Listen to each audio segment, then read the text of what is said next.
ये आकाशवाणी है। प्रस्तुत है कार्यक्रम सुर्खियों में। कार्यक्रम के अंतर्गत सुनिए विशेष चर्चा कोरोना वायरस का नया स्ट्रेन और नई चुनौतियां। इसमें भाग ले रहे हैं टीकाकरण पर राष्ट्रीय तकनीकी सलाहकार समूह के अध्यक्ष डॉक्टर N.K. अरोड़ा और आकाशवाणी संवाददाता सिद्धार्थ सिंह।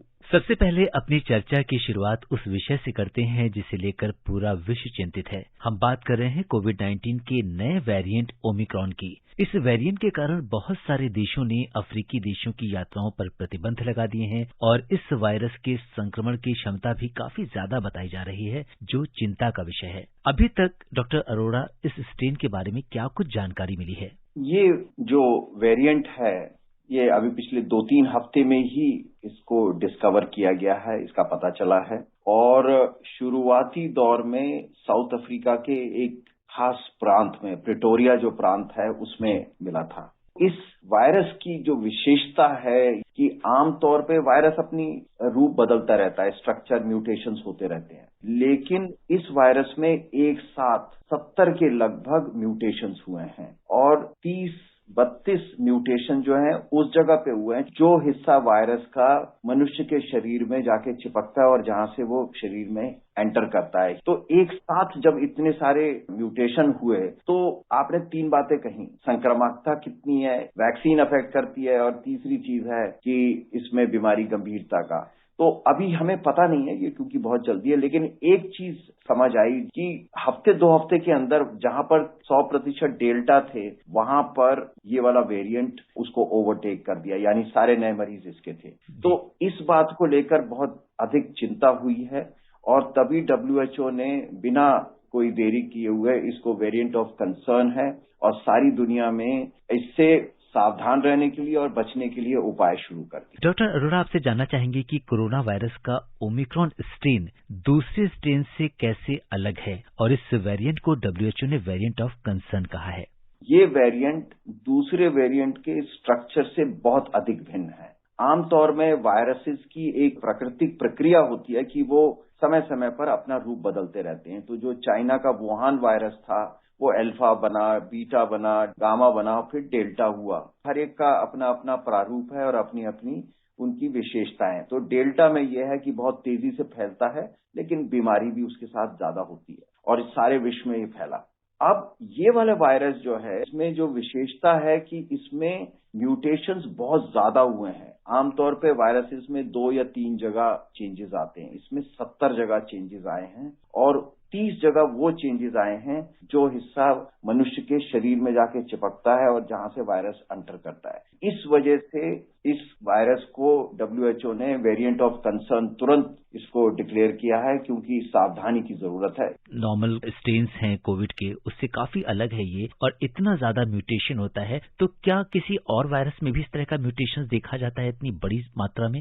देखिए, प्रकृति में इस तरह की वेरिएशंस और म्यूटेशंस कोई अनहोनी चीज नहीं है, होते हैं। लेकिन एक ऐसी बीमारी जो महामारी का रूप लिया और वो वायरस सडनली इतना बड़ा परिवर्तन कर दे, तो चिंता होना बिल्कुल लाजमी है। जो मुख्य चिंता है कि ये वायरस क्या अधिक बीमारी करेगा या हमारी वैक्सीन का इस पे असर होगा कि नहीं, ये सबसे बड़ी चिंता है। पहले ये और वायरसेस में देखा गया है इस तरह का चेंजेस, लेकिन वो महामारी से जुड़े हुए नहीं रहे। कॉमन बीमारी हैं, उनमें इतना बड़ा चेंज नहीं देखा गया। इन्फ्लुएंजा में हर साल थोड़ा सा चेंज होता है, लेकिन इतना बड़ा चेंज कभी नहीं देखा गया। SARS-CoV-2 का जो चेंज आया है, इसीलिए इसमें सारी दुनिया में चिंता की एक लहर फैलाई है। और डॉक्टर अरोड़ा, इस वेरिएंट को लेकर WHO का क्या कहना है? WHO का कहना बिल्कुल सटीक तरीके से कहा है कि इसके बारे में अभी और पता करने की जरूरत है। नंबर 1, क्योंकि ये अपना रूप इतना अधिक बदल चुका है और जो इसका 2-3 हफ्ते का बिहेवियर है, उससे लगता है कि ये बहुत तेजी से फैल रहा है। तो इसको वेरिएंट ऑफ कंसर्न अनाउंस किया है और उससे फायदा ये होता है कि हर एक देश सावधान हो जाता है और इसको बहुत सीरियसली इसको हैंडल करने की जरूरत है। लेकिन साथ ही साथ WHO ने ये भी कहा है कि बहुत सारे वैज्ञानिक अध्ययन करने की जरूरत है। एक तरफ तो ये है कि हम जरूरत से ज्यादा रिएक्ट कर रहा है सारी दुनिया, दूसरी तरफ ये है कि अगर हम इसमें एक लापरवाही बरतें तो ऐसा नहीं है, क्योंकि पिछला अनुभव ऐसा रहा है कि अगर जरा सी भी लापरवाही करी जाती है तो जान माल दोनों का बहुत नुकसान होने की संभावना होती है। डॉक्टर अरोड़ा, इस स्ट्रेन से होने वाले संक्रमण के क्या सिम्टम्स वही हैं जो दूसरे वेरिएंट्स के हैं? ओमिक्रॉन के जो लक्षण हैं वो जो पहले वाले कोविड के वेरिएंट्स हैं उससे मिलते जुलते हैं और लक्षणों के आधार पर वायरस कौन से स्ट्रेन का है ये पहचानना नामुमकिन है। और इस स्ट्रेन को लेकर क्या अधिक सावधानियां रखनी होंगी और हमारे देश में क्या तैयारी है? पहले तो हमें कोशिश करनी है कि ये वायरस स्ट्रेन हमारे देश में ना घुस पाए और अगर घुसता है तो इसको फौरन पकड़ा जा सके। तो इसलिए इंटरनेशनल एयरपोर्ट्स पे चौकसी और बढ़ा दी गई है। बाहर से आने वाले यात्री हैं उनकी अधिक सघन जांच होगी, जिससे कि अगर आता है तो हर एक की जांच की जाए और इसको आरटीपीसीआर द्वारा अगर कोई पॉजिटिव आएगा तो उसको पकड़ लें। दूसरी चीज यह है कि एक तरफ इसको जीनोमिक सीक्वेंसिंग कहते हैं, तो जीनोमिक सीक्वेंसिंग को और चुस्त दुरुस्त कर दिया गया है। दूसरी तैयारी जो की गई है कि अगर हमें बीमारी होने की संभावना हो तो उसमें अस्पताल हैं उनको तैयार रखा जाए। और इस बीच में आप जैसा जानते हैं हमारे हर एक जिले में अब जो डिस्ट्रिक्ट हॉस्पिटल है उनको पहले से अधिक सुदृढ़ कर दिया गया है। ऑक्सीजन प्लांट लग गए हैं। जितने भी 50 बेड से बड़े हॉस्पिटल या नर्सिंग होम है उनमें भी ऑक्सीजन प्लांट, तो जो हमारा दूसरा लहर का जो अनुभव है उसको पूरा प्रयोग किया गया है। और तीसरा, हर एक जो केस होगा उसमें उसके चारों तरफ वाली जो सिचुएशन है जिसको एपिडेमियोलॉजी कहते हैं, जिससे कि हम जान सकें उसका प्रसार कितनी तेजी से हो रहा है, किन लोगों में हो रहा है, जिनमें टीका हुआ है उनमें होने की संभावना कितनी है वर्सेस जिनमें टीका नहीं हुआ है। तो ये सबके लिए तैयारी बहुत अच्छी तरीके से कर ली गई है। डॉक्टर अरोड़ा, मौजूदा वैक्सीन क्या इस वेरिएंट पर प्रभावी होंगी? ज्यादातर वैक्सीन हमारी गंभीर बीमारी से और मृत्यु से बचाव करती है, तो हमें लगता है कि यहाँ पर भी ऐसा ही होना चाहिए, लेकिन ये बहुत जल्दी है, अभी इसमें जांच करने की जरूरत पड़ेगी। जिसने वैक्सीन नहीं लगवाई है वो जाकर के वैक्सीन तुरंत लगवाए, क्योंकि यही हमारा मुख्य वेपन है बचाव का। और जिसने एक डोज लगाई है वो अपनी दूसरी डोज भी लगा ले, क्योंकि अभी हमारे पास कोरोना उपयुक्त व्यवहार के अलावा वैक्सीन ही ऐसी चीज है जिससे हम अपना बचाव कर सकते हैं। डॉक्टर अरोड़ा, इस समय क्या वैक्सीन के बूस्टर डोज लगाने की भी भविष्य में योजना है? वैक्सीन के बूस्टर और एक दूसरी होती है कि एक अतिरिक्त डोज देने की, ये दो अलग अलग चीजें हैं। तो कुछ लोगों में वैक्सीन लगाने के बाद पूरी तरह प्रतिरोधक क्षमता पैदा नहीं होती है।